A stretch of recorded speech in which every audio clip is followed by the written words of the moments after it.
host, Rich Phillips. Good evening. Welcome to another week here of the Pony Express Show with Rhett Lashley. I'm Rich Phillips. Rhett will be with us here shortly on the show. We're here Wednesday night, 7 o'clock at Ozona Grill and Bar and on the SCB Mustangs Facebook page. And as we do every week, we'll have a guest up first. So please welcome to the stage SCB defensive assistant and edges coach, Sam Dunham. How are you? I'm great. How are you doing? Good. We're getting specialized these days, aren't we? Oh, yeah. Specialized position coaches.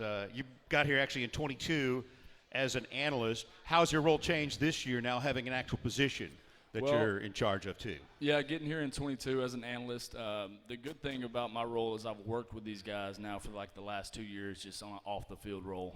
So I wouldn't say it's changed as much. Obviously, there's a little more responsibility with it. But as far as, being with the guys in the room, it's kind of been the same as, but it's been great. The Bandits, right? That's who they're listed on the depth chart. That's who you work with mostly, right? Yes, sir. Jafari Harvey, Isaiah Smith, Billy Walton, the primary guys in that group. Let's first talk about Jafari, the new guy, one of the new guys who has come in there. Yeah. And obviously, he's kind of burst on here the last few weeks for us. Yeah, Jafari's done a great job adapting to SMU. He got here in the spring, coming from Miami. He'll be on his last year, but he's already started making plays. He knows the defense. He does a great job, has great effort, so can't say enough about him. And then, Isaiah Smith, he's going on year 3. Mm-hmm. My biggest challenge to him was, hey, I need you to put on some more weight to play choice downs, which are first and second down. He's always been able to rush the passer, and I think as of this morning he was maybe 245, so he's really done a great job in that. And then Billy, Billy's kind of a special kid for us, being here from Dallas, coming back home. And really, he's got 4 years to play, so he's still developing. He's got to get some weight on, but he's doing a great job in that role as well. What's Jafari's addition been like? He's a guy who has played a ton of football, obviously, in the past. Yeah, his addition is leadership and maturity. He's played a lot of snaps, especially in the ACC, which helps. So him bringing that to the room, and then he can also help coach. He can coach the younger guys on some of the things he's better at, or some of the things he's went through in his past. You mentioned Isaiah putting on some weight. He was not very heavy when he got here for a D-end, was he? He could have played receiver. He was about 205. So I was like, dude, you've got to put on some weight. And, my challenge to him was, hey, you need to be a pro. And, he's converted, from being a freshman to now being a junior. And it's crazy to see how fast it's happened. But no, he's definitely took on the challenge, and he's got his weight up, and he's ready to roll. You mentioned Billy Walton. He won a couple of state championships at South Oak Cliff. Played a little bit last year at Texas, but was able to redshirt. I feel like we're only seeing him scratch the surface right now. What kinds of things do you work on with a guy like that as he grows into the college life? Yeah, I think so. The first thing was just learning the defense. Coming here from the school in Austin to here. Learning how we do things. Our standards. And then the main thing is just developing him from the weight room to nutrition. And then just his technique. Like I told somebody, I think early on, from practice 1 to practice like 15, he was probably the most improved guy, from his technique, his pass rush ability, and then he's always had great effort. So looking for big things out of him coming up, and I think he'll show it. You mentioned having been here as an analyst the last couple of years, you kind of worked with a little bit of everybody. Obviously, your hands are in on the other side with the other ends, E-Rob and whatnot over there. And then you guys change things up a bit, too, when you get to obvious passing downs, right? I mean, because Elijah's a tackle at that point, isn't he? We do. We're able to have, a certain package that allows guys to go get one-on-ones in different positions. So it's kind of our speed package. We'll sometimes do it on third downs, just allow those guys to get one-on-one matchups. And the good thing about the bandit position is, we can line up at linebacker, we can drop. We can do a lot of different things, and that just helps our defense. You just become multiple at that point. Yeah, how much do you work pass coverage with your guys? I do some. Normally during special teams, because I also coach special teams, so I send them with Coach Simons at that point and kind of let him handle that. But, at times we'll work drops or any formation in the boundary checks or anything that we're going to see that week. And they still got to play the run on top of it. That's right. You are from Palestine, played at Ouachita Baptist, wound up coaching there, too, after your playing days. When did you know that this coaching thing was a thing for you? Well, I knew it after I knew I was too slow to go to the NFL. So as soon as I got done playing, I was a student assistant for a year, and then the previous season I was a GA, and then the D-line coach actually left, who went with Coach Simons to West Georgia. That was my connection there. So I started as a D-line coach, and I was there for 4.5 years. And that's really where I learned how to coach. You know, coaching the D2 level, you wear a lot of hats. You know, you might be in charge of equipment, coaching your positions, from academics to financial aid.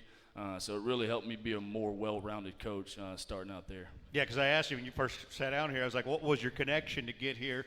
And it's the D2 trails, but you meet Scott Simons along the way, and it's always good to have those connections and keep them alive, right? That's right. That's right. And do you think it would result in something like this, trying to keep that alive? I knew I always wanted to coach at the highest level that I could. I just didn't know how it would play out, but God did. And, you know, I didn't actually know Scott up to that point, but I knew the guy that worked with him. So that was my main connection, and we stayed in contact. And then all of a sudden, being from Texas, getting to come to SMU was a dream for me, so I couldn't say no. Yeah, you coached the private schools here too, didn't you? I did. So I was out for a year after I left University of North Carolina. So I was doing sales. Was making pretty decent money, but was not happy at all. So I started coaching one of the local high schools just because I missed it, and then that kind of triggered the fire to get back in it. Working with guys like Scott Simons, like with Coach Tibbs too on the defensive line, do you just try to soak everything up from those guys? Yeah, for sure. Me and Tibbs work hand in hand, because we're still a part of the D line, so we can bounce ideas off each other. And then Coach Simons has been calling defense for quite a while, so his level of defensive play is very, very good. So just, learning from him every step of the way. And, of course, TCU coming in here Saturday afternoon, 4 o'clock in the Battle for the Iron Skillet. Boy, their quarterback, Josh Hoover, off to a great start, and they haven't given up a sack to him yet. No, Hoover's a good player. He can get the ball out quick. He can make all the throws. Strong arm, smart player. And he has a bunch of different, targets he can throw to, from Besh to Williams to Richardson. He can get the ball on the perimeter fast, so it'll be a good test for us. What's their offensive line done so well that's kept him clean the first 3 weeks? Well, number one, he's got the ball out fast, and then number two, he can still move around in the pocket enough. He's not necessarily a dual threat guy, but he can go get 10 whenever he needs to. So they have big tackles up front. They do a good job keeping him clean. What do you challenge your guys with? Do you have numbers you challenge them with? Do you have assignments you challenge them with? How do you challenge your guys? Well, I don't really challenge them on numbers, because I think, if you give them a certain stat, they're always thinking about that stat, and if it's, sacks per se, then we might not play the run as well. I just, challenge them to be the best version of themselves. So if they can come out every day, they can have great effort, have a great attitude, we can work with that. So that's really the challenge with them, being the same person every single day and kind of staying off the roller coaster of emotion. All right. Well, let's hope we do get some numbers, though, this week, shall Yes, we? sir. Let's do that. All right, let's hear it for Sam Dunham. Thanks for joining us, Coach. Appreciate it. Sam Dunham joining us here tonight, Mustangs defensive assistant and edges coach. This is the Pony Express Show with Rhett Lashley. We'll have our Ask the Coach segment coming up later in the show. You can submit questions each week with our staff here on site or at smumustangs.com throughout the week. And we'll talk to the head coach of the Mustangs coming up next here on the Pony Express Show.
Welcome back here to the Pony Express Show with Rhett Lashley. I'm Rich Phillips with you here Wednesday nights, 7 o'clock at Ozona Grill and Bar on Greenville Avenue.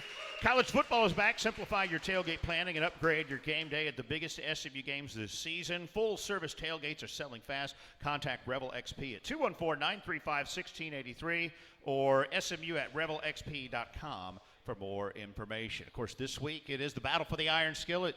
Saturday, 4 o'clock, TCU at Ford Stadium. I think it's almost sold out.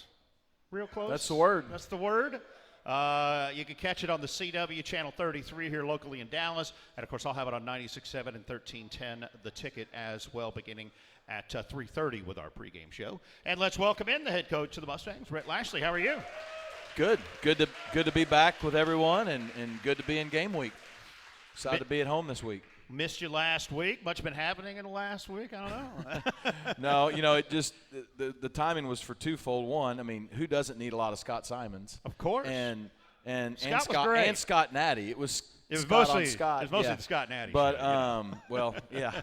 But two, in the last week, September's always a busy deal for football season, clearly. But my boys always have a birthday in early September. Right. My wife has a birthday, so the boys turned 14. And my wife, she somehow ages backwards, but she had a birthday. And so, it was just an opportunity in a bye week to celebrate them. Very good, very good.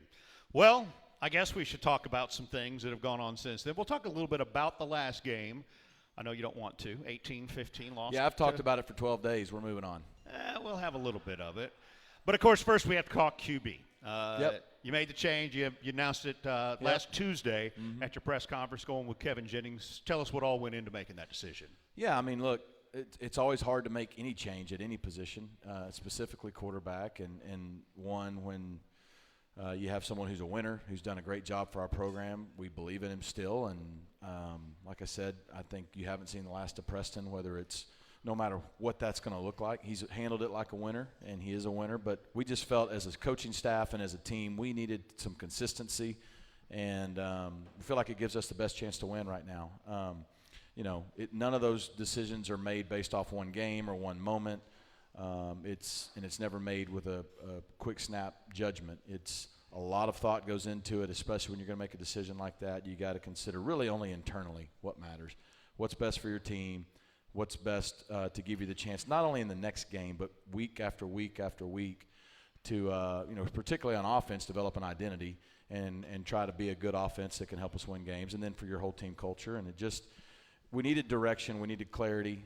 Both guys have been fantastic, and we made the decision to go with Kevin. We think largely due to not only the 3 games this year, but just the sample size we have, we feel like that gives us a chance to grow and become the best offense we can be. And so it's never easy to make a decision as a coach, leader, whatever you want to call it, that you feel pretty sure is the best decision for your team, but it's going to hurt somebody you really care about.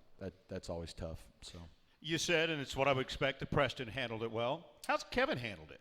They both handled it great, just like they've handled everything since they got here. That's 2 winners. There's a reason they've been winners before they came to SMU. They've been winners for us at SMU. There's a reason their teammates voted them both captains. It's really hard as quarterbacks, right, to compete with each other, sure, be on the same team, but be friends. They are friends. They support each other.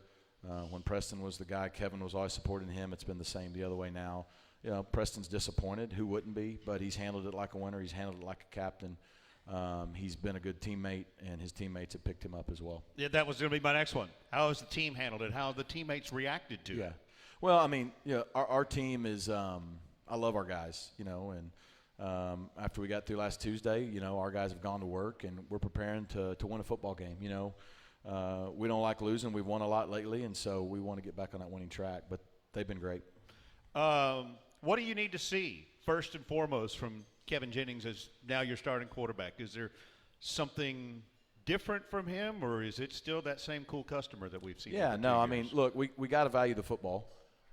We got to be aggressive and score points, but we got to value the football. That's always the thing in football. You got to make yourself hard to beat, and that was what we didn't do in our last football game. It wasn't necessarily him overall. It was just as an offense and as a team. We didn't make ourselves hard to beat, and that's the first thing you have to do. But like I got asked this the other day. I mean, it's not like it's his first start. He started in a conference championship game. Yep. He started in a bowl game. So, now starting your third start's different than starting your 15th start. You know what I mean? And so, but we just, like I said, we all feel very strongly this gives us the best chance moving forward, and we're excited to watch our guys play Saturday. It is his first start at home, of course, hometown kid from South Oak Cliff, but I know a little bit about his demeanor, and I don't expect any nerves are an issue for him. I mean, we all have them, right? Anyone has anxiousness, but yeah, once you start playing, I mean, man, you just got to go attack, play, trust yourself. No one's going to be perfect. He's not going to be perfect. Our team's not going to be perfect. But fortunately, no different than when Preston was in there. We don't need him to be Superman. We just need him to go be himself, trust his teammates, get them the ball, let them play for him, and I think we'll be just fine. Does your offense change much? Both guys can run our offense, right? Now both guys are different, and so you always try to build towards your quarterback's strength. That's what we did last year with Preston. That's what we tried to do the year before with Tanner. And so everybody has certain things that they do maybe different than others. So, it'll be interesting to see how we evolve over these next couple weeks as the season goes. But I think we've had a good week and a half of like I said, trying to push forward with the identity we think we need to be on offense. Before he had to start those last two games last year, he played a little bit, but they weren't quite as meaningful snaps maybe as those last two games I think were. they were pretty meaningful. At Tulsa, he had to come in and play the whole second half, and then at Memphis, he came in on the -10 in a misty rainstorm and took us 90 yards for a touchdown. So I think he's played some pretty meaningful snaps before those two games. Right, but I was saying last year he hadn't played meaningful snaps within the season before those last two games. This year he's played meaningful snaps every single week. Does it make it, I don't want to say easier, but a smoother transition for you when you make a change like that? Probably. I mean, I think he got asked this the other day, and I think his answer was, I don't have to adjust to the speed of the game because I've been playing the last couple of weeks. So that part helps. When he went in against Tulane last year, he hadn't been, to your point, playing week in, week out, and so there's probably a getting acclimated to that for a quarter that took place. No doubt his freshman year, the two times he came in were very impressive, I thought. And it was, like a lot of those guys, they've done a really nice job when they've been in. Where does this rank among tough decisions you've had to make since being here? Up at the top, and more because, like I said earlier, I care and I love Preston Stone, and when you're making a decision that's going to hurt someone you care about and people that care about him, that's hard. This isn't about him in terms of the overall reason for the decision. It's not like we played poorly last game because of him. We played poorly at times for a lot of reasons. So that's why it was a hard decision because, at the end of the day, you care about both guys. You care about everybody on your team. And when you have over 100 guys, everybody's not playing, everybody's not starting. Quarterback's the one that gets talked about the most. I'll be honest with you, I've had a lot harder decisions in terms of what decision to make, but actually executing this decision was one of the hardest. You mentioned it. A lot of areas weren't good in the BYU game. It's been a week and a half ago, 18-15. Your overall thoughts coming out of that last we just, one? Like I've said in probably 5 media appearances since then, we didn't make ourselves hard to beat. And, the first quarter was pretty poor. The first 2 or 3 drives, it was a lot of self-inflicted wounds. They came out in something different, and we didn't handle it very well, and that's not the way it should be. We had some protection busts, and we never got going. And then we settled in, and we started moving the football. We had a 4th and 1, went for it, would go for it again. We just didn't execute it, and then we kicked a bunch of field goals. We still had a lead at halftime. We started settling in. Second half, we got 2 great turnovers, a great field position, and got 3 points out of it. We turned the ball over on a fumble inside the 10. After a critical holding penalty, we threw an interception inside the 10, and so we just we had every opportunity to take control of that game. We never did it from an offensive standpoint, and so it was a very uncharacteristic, undisciplined offensive performance, and it's disappointing. We've been disappointed, but we got over it last Tuesday, and that was 12 days ago. We're disappointed, not discouraged, and we're actually pretty excited now to play. You mentioned kicking a lot of field goals. That certainly was a bright spot for you Friday night. Colin Rogers, school record 5 field goals. He's now already tied the career record with 44. Wow, okay. And he's only a junior. He also hit from 53-52 the other night. I mean, that is rock solid. And the first one was into the wind. Like, we actually weren't going to kick from that far out when the game started going that direction. But we did, and he made it, and so – and I think even I mean, they were all big, but the biggest one was the last one. It was, in the high 40s, and it was needed to tie the football game at the time. And so it was good to see him kick really well. I hope he kicks more extra points this week. Well, he can break that record this week. He's only one away from that career record. Really? Okay. Yeah, for Good. PATs. Good. That was the record I expected him to break last Friday night. Thanks, Rich. What's his range? I mean, we feel like if 35 and in's about a 52-yard field goal. So generally speaking, every week we feel good 35 and in that, he's got a better chance to make it than not. Then further than that, just going to depend. If it's not wind aided, like if there's no wind, he could probably get it with the balls on the 40 and in. Now obviously the further back you go, you have a tendency to maybe pull it or push it. But, I think with no wind, he could kick in the high 50s, and if the wind's with him, he can really boot it. Like his leg strength is something. Even when we signed him out of high school, we felt good about. He was making 50-yard field goals in high school. It was, and he's just gotten more and more consistent. Made the 250-plus the other night. Made 150-plus, I believe, in the Nevada game. Yeah. What's happened to kicking? 50 is nobody's scared of 50 anymore.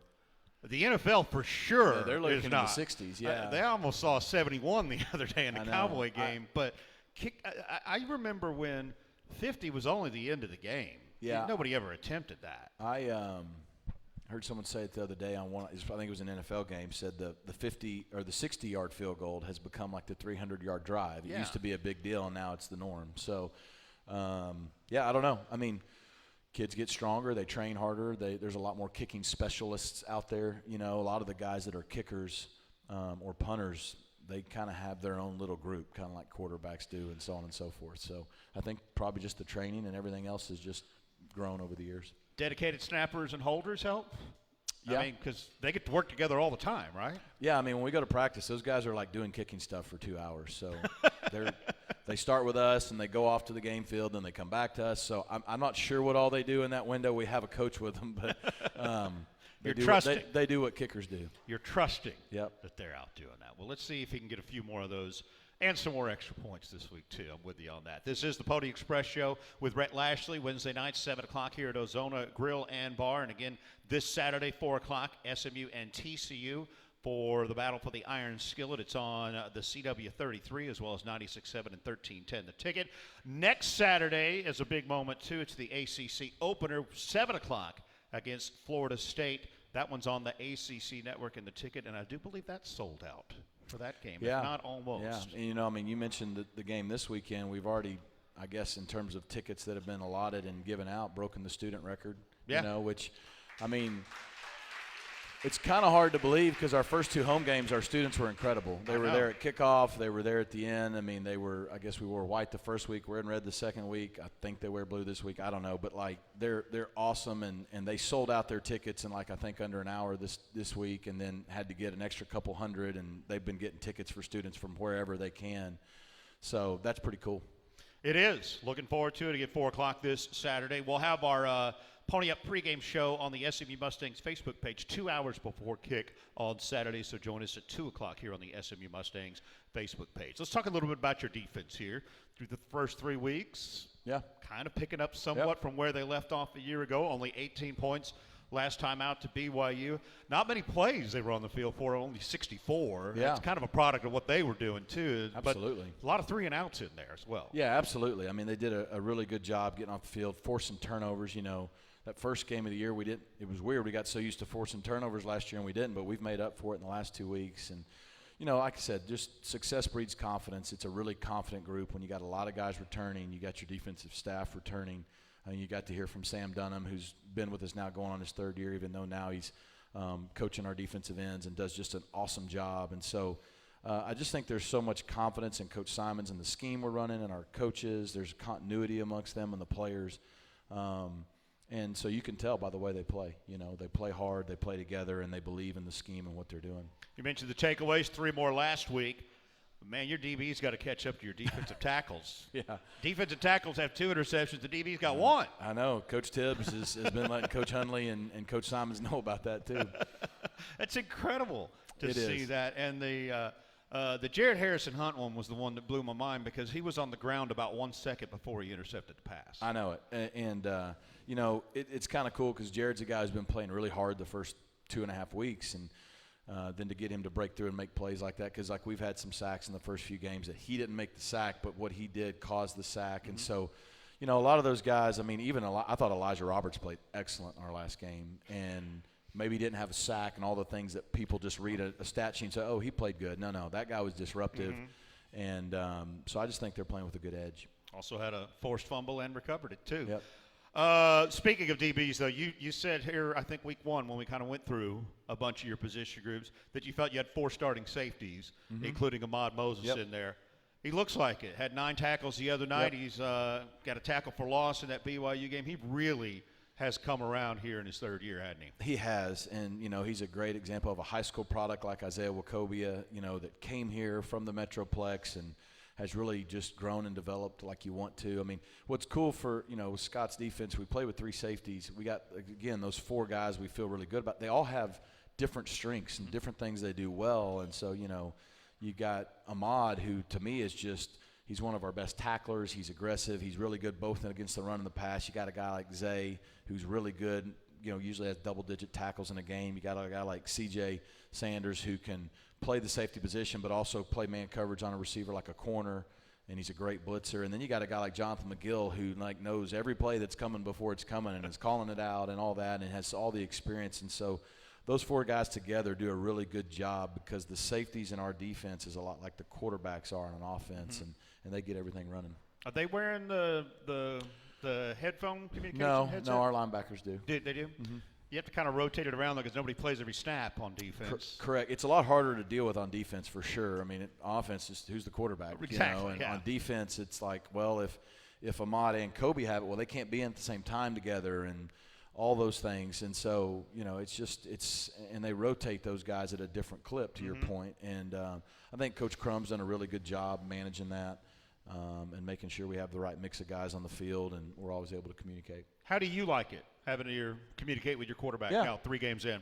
You know, I think it's good. I think it's good. I think it helps. I think it's why not, if they're doing it in the NFL, and that's where all these guys want to go. There's some, you know, only 3 games in. We'll see. There's probably some other areas at the end of the year I'll go, man, it really helps here. I think the iPads have the potential to be the biggest benefit. You know, now they went out for us in our 2nd game, so we really only had them for 2, but I mean, if you think of it like this, because people make a bigger deal about the coach-to-communication instead of the iPads. As a coach, until this year, you, the fan, you've seen more of the game during the game than we do. Sure. We see the play happen, and we're going to the next play, and then we're making adjustments. We're going into halftime. You guys have seen replays on TV or in the box or on your phone. We haven't seen any of that. I'm not, and so now for us to be able to actually look at and make adjustments on both sides of the ball in game, instead of going, hey, was that corner, was he inside or was he outside? Hey, what did they run on this play? Hey, what did they do? You just go to the iPad. Coach can see it. The player can see it. There's a visual to it. And, again, that's what they do in the NFL. So instead of waiting until after the game or on Sunday going, oh, if we'd have just called this, it was a touchdown, but you didn't have the benefit of looking at it like we do now. Are the coaches using it more and showing the players, or do some of the players come over and want to see right away? Yeah, both. I mean, you know, you've got the ability as a coach to look at it. You know, like probably Derek King probably goes and sits down with the quarterback, and they're looking at it play-by-play together, right? Whereas, you know, Garen Justice may be doing the same with the O-line and on defense, whereas, you know, I'm looking at it and then go back and talk to guys. And so – and as a staff, we can talk and say, hey, show so-and-so this play. Let's talk through this. And so it just gives you the ability to maybe to make better adjustments and adjust more in real time. And your players see it. Yeah. You know, they can actually visually see it. Do they have it upstairs too? They do. Yeah, because Scott's up there, right? Mm-hmm. Okay. All right. You got to be pleased with the improvement of penalties each week, aren't you? I mean, it was 11 week 1, down to 5, I think. I thought, you know, I was hopeful week 1 was the outlier. You know, our penalties have been pretty critical. You know, I think when you look at special teams, we're actually a lot better on special teams this year. We're, I think, top 20 or so in both kickoff and kickoff return. We've been a lot better on our punt team. We haven't had a lot of opportunities on punt return, but when we have, we've gained almost a first down each time. But the problem is, in each game, if there's 30 to 35 special teams plays in a game, we've, in my opinion, won special teams all 3 games. But there's that 1 or 2 plays that's like so bad that it kind of overshadows all that. You know, the first game it was the bad snap on the punt. Everything else we did really well.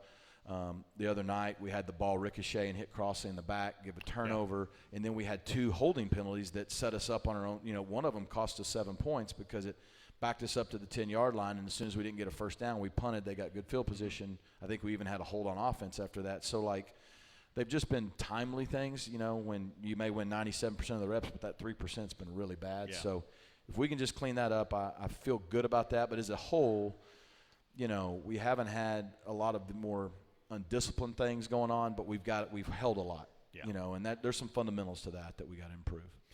On the injury front, you mentioned the other day Jalen Knighton going to be out this week. What can you tell us there? And LJ's been kind of dinged up too. Yeah, so, you know, LJ had a little bit of a was banged up after our second game, so he was available, you know, in the third game, but didn't play a ton for that reason. And Jalen was back available. Then he got hurt the last drive of the game. And he's not going to be available this week, and he may not be available for the foreseeable future. But LJ's, you know, the bye week really helped him. So, you know, Brashard and LJ are healthy. You know, Roderick Daniels can play any position on the field. And Derek McFall, who you saw in the second game, is, you know, coming for a freshman. He's smart. He cares. We feel like he's prepared to play if we need to. Starting to lose a few there, but you've got, Brashard's been a great addition for you, obviously, this season in that rotation. He has. He's explosive.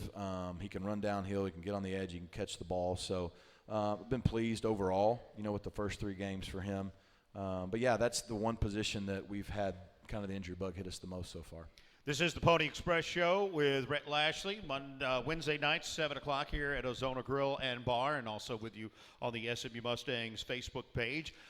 This Saturday, it is a 4 o'clock kick for SMU and TCU in the battle for the Iron Skillet. We'll talk about the Frogs coming up here in just a moment. Right now, time for our Ask the Coach segment. It is brought to you by the SMU Cox School of Business. Long-term career success begins at the SMU Cox School of Business with the number 27 full-time MBA in the nation. Our commitment to your success. New state-of-the-art facilities and welcoming national network combined to help open doors here in Dallas and beyond. Learn more at smu.edu/cox/Pony Express. You read those things like you've done it before. You do a good job. Thank you. I appreciate that. I actually had formal training for things like this. It was Makes a sense. long time ago. Makes sense. But I've been able to keep the practice up. Yeah. I appreciate that. First up here on our Ask the Coach segment, nearly all coaches, all head coaches, get their start as a GA. Mm-hmm. Do you have any GAs that are standing out to you here at this point? Yeah, I do. I do, and that's a great question. You know, Sam, who talked to you up here a minute ago, started out as a young coach, both as, you know, GAs. There used to be quality control analysts, kind of all. It's kind of the entry-level intern, if you will, for football coaching. And so, you know, on offense, we actually have Parker Stone, who does an excellent job as our offensive GA, and Thalen Robinson, a former lineman here that career was cut short due to injury. Yep. On the defensive side, we got Raekwon, who just joined us this year, and he brings incredible energy to the defense. He helps with Coach Tibbs with the D-line, and then Nick Law on the back end does a great job. And so that's our graduate assistants. And, you know, for people to understand what a graduate assistant does, you know, I don't even know what the hours are. We don't count them. But let's say a coach works 60, 70 hours in a week. A GA probably works 90, you know, or 80 or 100 or whatever number that's realistic. I'm not trying to, you know, I don't count it. But they're there all the time. It can be a thankless job for sure. And they have to go to school. Right. And they get paid basically nothing. Like, we're talking whatever the scholarship check is, that's what they get. So $12,000 a year. Now, we find other ways to help them out. I'm just saying, like, it is – do you want to coach? You're going to find out. That's right. You know, because if you can be a GA and if you can get through that and you decide you still want to do it, you heard Sam up here say, man, I did sales for a year. And I'm like, yeah, I don't want to do that. No. Like, guess you got to coach. And so, but, yeah, there's so many coaches. Most of us did get our start in that way in some capacity. And it's invaluable. When you're a GA, you have all the answers. You know everything. Every coach is wrong and doesn't know how to do it. And then you become a coach. And it's kind of like becoming a parent. You know, before you were a parent, you had all the answers. And you become a parent, you're like, now I get it. So it's kind of like how sometimes there's that freshman class they say is the weed out class. That's what the GA job is, isn't it? It kind of weeds out the guys who may not have the stomach for this. But think about it this way. People, it's just a graduate assistant. Those jobs are so valuable and hard to get. There's 130-something Division I teams. There's only 2 offensive GAs on every team, you know. So we're talking in the mid 200s. Yeah. That's it on both offense and defense. That's not a lot. No. Next up here on Ask the Coach, how do you evaluate and decide where an offensive lineman plays? Yeah, that's a great question. I mean, a lot of times, coming in, you have certain guys that, man, he has to be an outside guy, an offensive tackle. He has the length, the quickness off the edge for those edge rushers like we have, like Sam was talking about. And then the bigger you get, maybe not quite as long, you go inside where that's where the bigger D tackles like Tank are, and so there's a size piece, there's a quickness piece, things, the guys you're blocking on the edge are a lot faster if you're an offensive tackle, but things move a lot quicker on the inside, if you're a guard or a center, and then, of course, if you're a center to snap it. So there's a size component. There's a physicality component. So sometimes guys come in, you go, he's an offensive tackle, period. He's an offensive guard or center. We kind of say them almost more as like outside guys or inside guys. And then you have some guys that are kind of combo guys, and they're valuable. The Jalen Thomases of the world, the Justin Osborns, the P.J. Williams. They can play tackle. They can play guard. In some cases, they can play center. And that's really valuable because when you go to the NFL, they, in the 53-man roster, they keep 7 or 8 offensive linemen. Yeah. The only guy who plays one position is the starting left tackle. Mm-hmm. Everyone else, those other dudes, got to be able to play pretty much all the positions for when injuries happen. And so that's kind of where it starts. So a lot of times coming in, he's this or this. Sometimes you go, man, I don't know, he could be this or this. And then when you get him, you see how they develop, and you kind of move from there. Sometimes the size lies. We had Kelvin Beacham, who played here 15 years ago, was a tackle here, but he told me he knew he was going to have to be a guard in the NFL because of his size.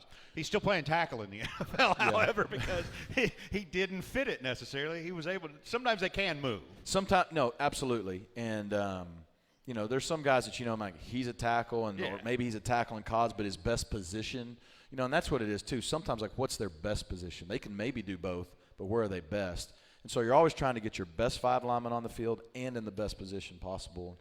Juggling that sometimes easier than other times.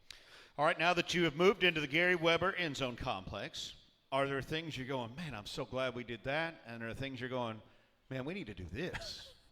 I'll be honest with you, there's not a lot of criticism right now. The place is incredible, and we're so ingrained with the season that – I don't know if there's stuff on the walls or not, to be honest with you. But overall, it was just an incredible team effort by everybody involved, from,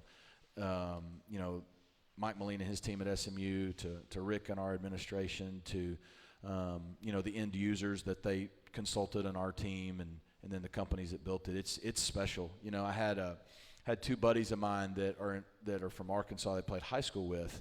And they flew up here with an SMU alum last week for a day meeting or something. They came to practice.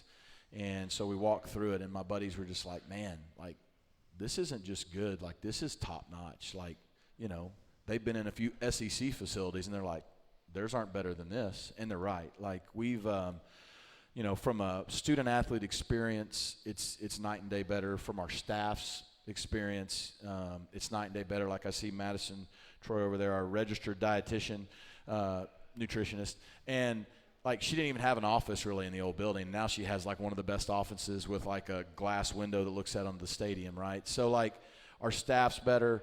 All our student athletes get to eat together on the second floor, so it's really cool. Like our guys now get food after practice, eat lunch, hang out together, which is really cool to see. That builds team chemistry. They hang out with other student athletes from other sports. Girls are in there too, so that probably aids to that. Sure. But so they hang out in there more, and then the game day experience to me is like night and day better with it closed in and all the stuff that our team with the game day experience has done this year. It's a game changer. So right now I can't tell you I'd change anything. It certainly has been a nice addition in that end zone there. All right, last one here. What is your least favorite color, and why is it purple? I didn't ask it. If you ask that question, you already know the answer, and it's definitely purple. Yeah. For sure. I just think it's a real soft color. I don't think I own anything purple, and it's not on accident. I don't wear anything purple, but there's our Ask the Coach. Pink's a lot tougher. Got it. There's our Ask the Coach segment for this week. Let's get now to our final segment, the Meet the Enemy, brought to you by Ozona Grill and Bar right here on Greenville Avenue, with the best patio in town and happy hour from 4 to 7 every Sunday through Friday. Specials including free chips and salsa. Ozona Grill and Bar, find your comfort zone. The Enemy, the TCU Horned Frogs, are 2-1. Man, that was a tough one they had on Saturday night, up by 21, I believe, at one point, and they wind up losing 35-34 to UCF. Heck of a comeback. The Knights had it. That was a great football game to watch. Yeah.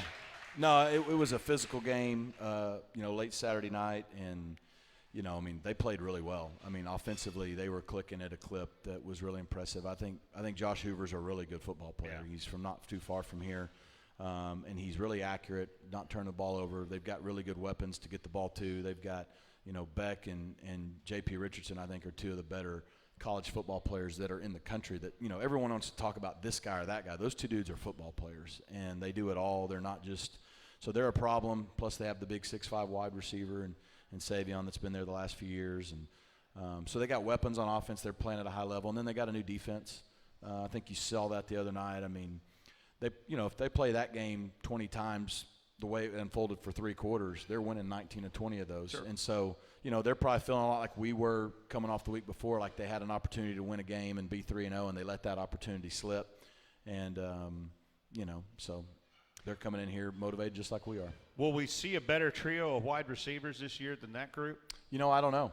I don't know. I think they're all three really good. They all three do things differently. They could, especially Beck and Richardson, can catch the ball and run with it after the catch, and then Savion's 6'5", and our secondary is going to be tested like we haven't all year, not only from the wide receivers. Again, I think the quarterback's playing at a high level, and that's what makes any offense go. So, I don't know. I like our guys. I wouldn't trade any of our guys, but I think they got a good group.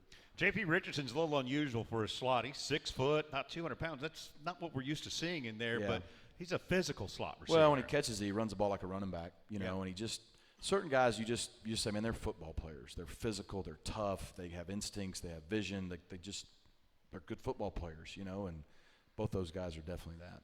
You mentioned the quarterback, Josh Hoover, 3rd in FBS right now with 1,022 passing yards. He has the most attempts in the nation without an interception so far in his touchdown interception, 8-0 through the first 3 games.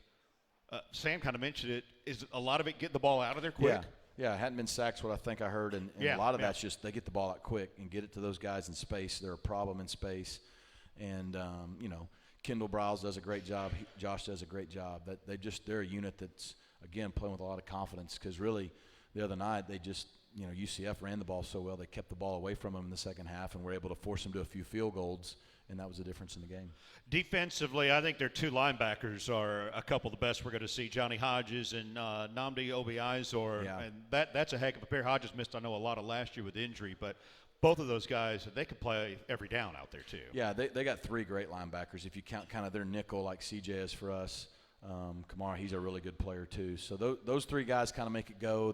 Those 3 guys and Bud Clark, the safety, are their leading tacklers, and they're really good players. They can run. They're big. They're physical. Those guys, and they played a lot of football. And so I think that's why a new scheme hasn't been an issue for them. They're a much more aggressive attacking scheme. They blitz about 50% of the time. So, yeah. Did you check in with Gus Malzahn for any tips this week? Well, I played for him in high school.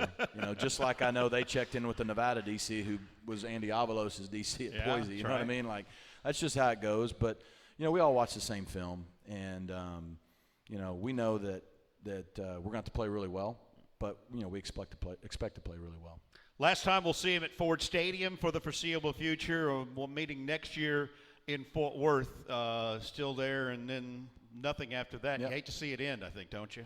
Yeah, I'm more focused on the next 2 or really the next 1. But, yeah, it's anytime 2 schools are within 30, 40 miles of each other, you'd think that makes sense for a rivalry standpoint. But, hey, they have their reasons for what they want to do, and that's fine. We're excited to play in front of our crowd at Ford Stadium. That, if anything, like our first 2 games, our crowd's been incredible. The experience has been incredible. Our students, our fans have been incredible. And, we've won a lot of games lately. We just didn't win our last one. And so we're looking forward to getting that feeling back no matter who's across the field from us.